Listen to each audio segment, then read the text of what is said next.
By the way, Jay, taga saan ka nga pala? Ako? Ano, sa Caloocan? Hindi ko alam bakit ko sinabing taga-Caloocan ako kahit taga-QC lang naman ako.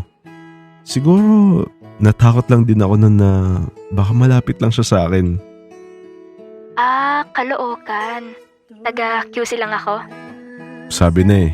Feel ko kasi malapit lang siya sa akin eh. Natatakot din kasi ako na baka mag-aya to ng meet up.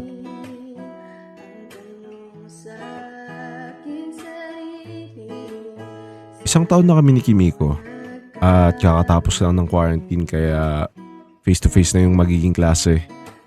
Hindi pa rin kami nakikita ni Kimiko kahit open cam since lagi ko siya sabi na wala akong confidence at lagi niya rin naman ako naintindihan. Uy, face-to-face na rin ba kayo? Oo. Kayo? Oo, face-to-face na din. Baka maghanap ka ng kapalit ko pag face-to-face na, ah. Hindi Never. Tsaka wala din ng confidence in person. Mostly mga kaibigan ko mga gamer lang din na lalaki. Sus, tuda ako dun. May magkakagusto sa'yong babae din in class. May magkagusto man or wala, ikaw lang ang gusto ko. Actually, hindi na ako nag-expect na may magkakagusto sa akin eh. Alam ko naman na mag-isa lang ako lagi sa likod ng classroom. Swerte pa nga pag may kaibigan ako eh.